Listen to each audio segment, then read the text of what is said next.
სტერეოტიპები, სტიგმა და კომპლექსები თემებზე შეზღუდული შესაძლებლობების მქონე პირთა მონაწილეობით ტრენინგი გაიმართა. ტრენინგის მიზანს საზოგადოების ცნობიერების ამაღლება, შშმ პირთა მეტად გააქტიურება მათ მიმართ არსებული სტერეოტიპების დანგრევა წარმოადგენდა. ტრენინგზე ისაუბრეს თუ რამდენად მნიშვნელოვანია ამ კატეგორიის ადამიანების საზოგადოებაში ინტეგრაცია, ადაპტირებული გარემოს შექმნა, მათი ერთად თავმოყრა და გააქტიურება. ტრენინგ სემინარი არასამთავრობო ორგანიზაცია ცვლილებები თანაბარი უფლებებისთვის ორგანიზებით გაიმართა. მას ათამდე შშმ პირი და მათი ოჯახის წევრები ესწრებოდნენ. ძალიან მაკომპლექტო საჭირო და სამწუხაროდ ვერ დააგრძელებია.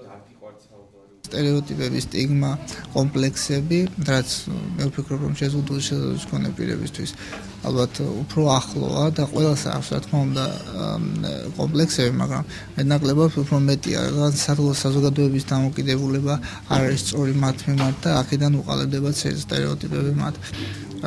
გამომდინარე იქიდან, რომ საზოგადოება არ არის მზად მათ მისაღებად, ამიტომ დაიგეგმა ეს პროექტიც და ეს დღევანდელი აქტივობა. Შევხვდებით აი ამ სემინარებით შეზღუდული შესაძლებლობის მქონე პირებს და სწორედ ალბათ პირდაპირ აქცენტები იყო და ხაზგასმა იყო იმისა, თემის შერჩევისაც ჩვენ გავითვალისწინეთ აი ადამიანების ცხოვრება. ორმხრივი სამუშაო პროცესი წამოვიწყეთ. ეს ერთი არის საზოგადოების ცნობიერების ამაღლება, შეზღუდული შესაძლებლობის მქონე პირთა შესაძლებლობებისა და რესურსების თვალსაზრისით და ასევე ავამაღლოთ შეზღუდული შესაძლებლობის მქონე პირთა ინტეგრაციის საკითხი, ადაპტაციის საკითხი საზოგადოებასთან და რაც შეიძლება მეტ ჩართულობას მივაღწიოთ მათი კუთხით სამუშაო პროცესებში. ძალიან დიდი მნიშვნელობა აქვს, რა თქმა უნდა, პირადად ჩემთვისაც და მე ესე ვფიქრობ, ყველა შშმ პირთათვის.